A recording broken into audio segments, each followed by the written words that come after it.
This is Education Without Borders, and we want to look at STEM episode 2. In the first episode, we talked about decoding STEM, science, technology, engineering, and mathematics.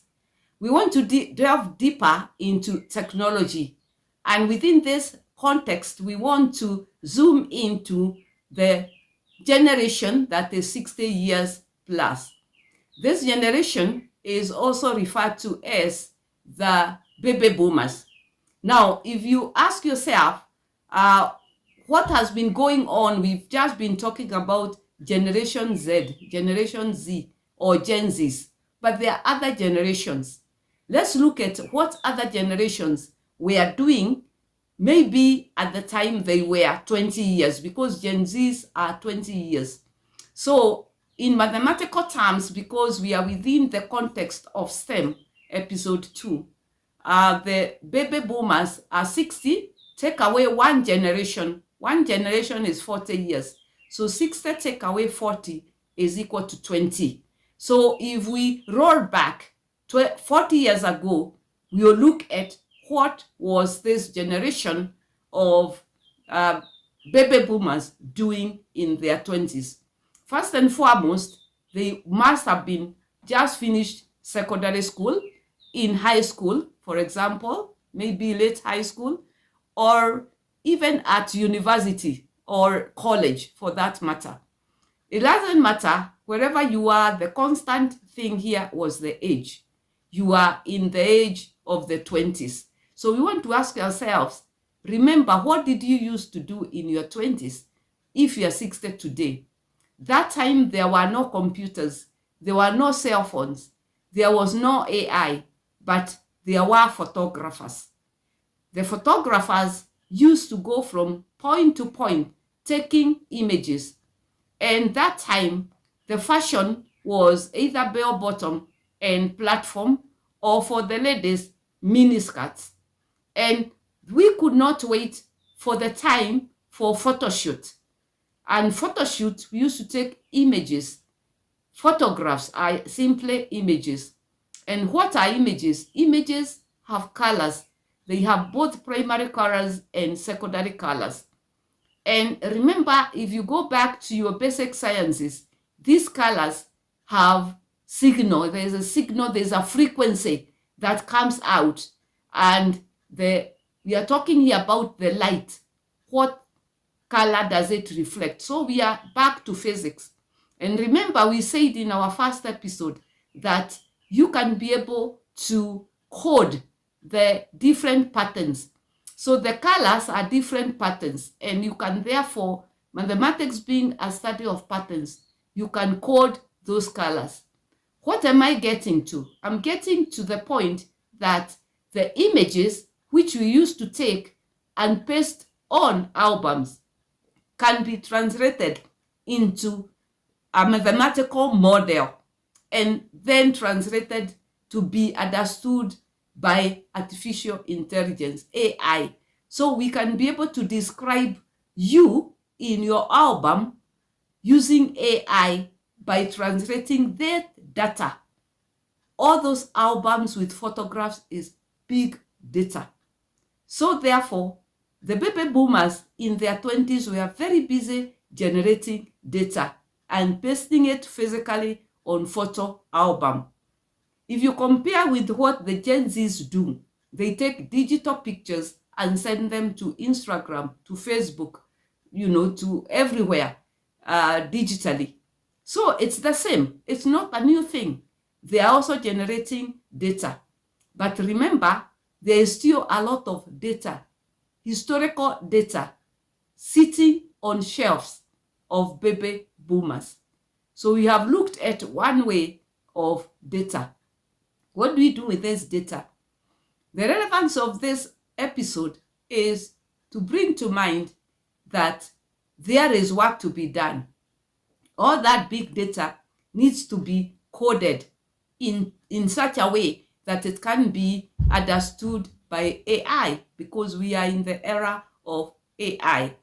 So, in summary, what we have said in this first part of this episode is that photography, images has not just started, but they started a long time ago. And more importantly, there is work to be done to be able to code those images into a mathematical format. Sit there, don't go away as we unravel more mysteries on what this generation of 60 take away 40 is equal to 20-year-olds were doing during their time. We shall be back. How do you translate photographs in an album into a language that AI can understand, so that AI can even write the history of your history, how you grew up, what you used to do, especially during your 20s, during the time equivalent to the Gen Z today? You use the basic laws of nature. You use physics, because colors are frequencies, they are signals and patterns. And the mathematics is able to convert. So you need to revise, interact with basic calculus, trigonometry, because frequencies and waves which go from one peak to another can be described using trig functions, the sine, the cosine, the tangent, and so on. So you can describe those signals of the colors which are unique to the different colors using trig functions, frequencies, and some mathematical tools which are able to describe what you see in a picture. The boundaries can be described on a 2-dimensional or 3-dimensional plane, or even in space. There are mathematical tools and formulas which describe a plane, a flat surface, a horizontal surface, a surface that is in 3 dimensions, and an infinite medium also can be described using different mathematical equations, and then they can be coded to describe a picture and also an output to bring it out as an AI image. Where am I getting to? I'm getting to a point to bring to the attention of all of us that very soon, the way technology is progressing, we shall start employing AI agents to do the work. Then you might find that you are being employed by an AI agent to physically do the work for them, because it's only the physical they cannot do. So AI cannot replace you physically, but it can do that work for you and then employ you as the part-timer. Watch out and listen to this one. Don't go away. We shall be back with something else on big data, what the generation of 60 take away 40 is equal to 20 used to do. We shall be back. We are back. We are here talking about generation of 60, that is baby boomer, take away millennial is equal to Gen Z.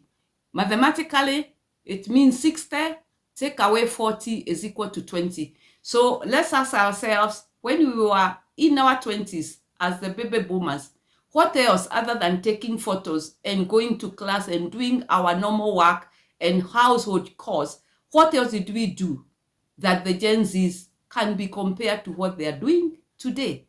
We used to keep diaries, and diaries are big data. So today, if you look at a Gen Z, they'll be very busy on their gadgets, texting and sending, texting, sharing and everything. This is not new, because in the time 60 take away 40 is equal to 20, when we are in our 20s, we used to also write diaries. And the diaries used to describe whatever you did on a daily, day-to-day basis. Today I went to, today I did this, today I had this, I had a promotion. What better CV can one be able to get than from a diary? So if you take my diary 40 years ago and check the day to day, then that is big data. You'll find per year there's 365. If you multiply 365 by 40 years, for example, you'll find thousands and thousands of information about myself on a time domain. You'll find here 1930 or 31 I did this, 1932 I did this. What better CV than that? Today, you find that the CVs may not be validated easily due to lack of data. What this means is that there is already a gap of creating or validating CVs. And it's a high time that we started creating digital CVs and starting with the baseline, what is already there. All the diaries that are sitting on the shelves of baby boomers have all that data. It is possible to validate somebody's CV if they say they went to such and such a school between this year and the other year. Is there a diary that used to talk about that? There's no 100% validation that can beat a diary. So we have big data, and going again, as I said, going by the way AI is going, there is a gap and there is a job vacancy for AI agent to help us compile all that CV. Watch out. Otherwise, the AI agent will employ you as the part-timer.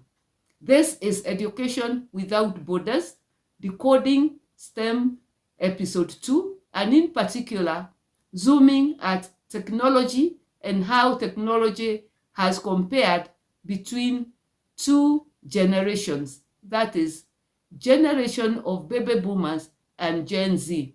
Don't forget, in between, there's a whole generation that is called millennial. In summary, baby boomer, take away millennial is equal to Gen Z. So we are all related. We need to work together.